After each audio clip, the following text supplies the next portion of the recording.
Hey guys, welcome back for another tutorial. Today I will show you how to solve the error code 15 on YouTube. And to do so, it's very easy, so let's get straight into it. Now, the first thing that you want to do is to open your browser that you usually watch YouTube on or where you have the error.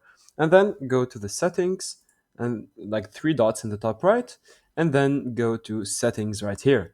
And then go to privacy or just type cache or third-party cookies, anything that will get you to this point. So you should have third-party cookies.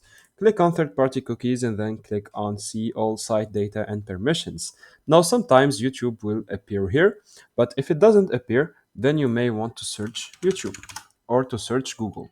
And then here, as you can see, I don't have YouTube right away, but if I go to Google and then I just open this, you will find that youtube.com has three cookies. And yeah, I don't usually use Chrome, that's why I don't have a lot of cookies. But just to show you how it's done, you can just click on this trash icon to delete the cookies and then click on delete.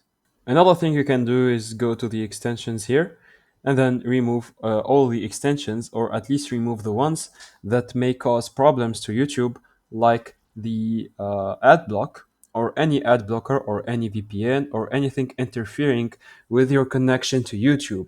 Now, another thing you can do is go to CMD, open the command prompt, run as administrator, click on yes, and then here you can type ipconfig and then slash flush DNS. Here it will clear the cache of your internet connection, and you may want to restart your computer, and that's it basically. Now I hope you guys enjoyed this tutorial. Don't forget to like and subscribe if it helped you.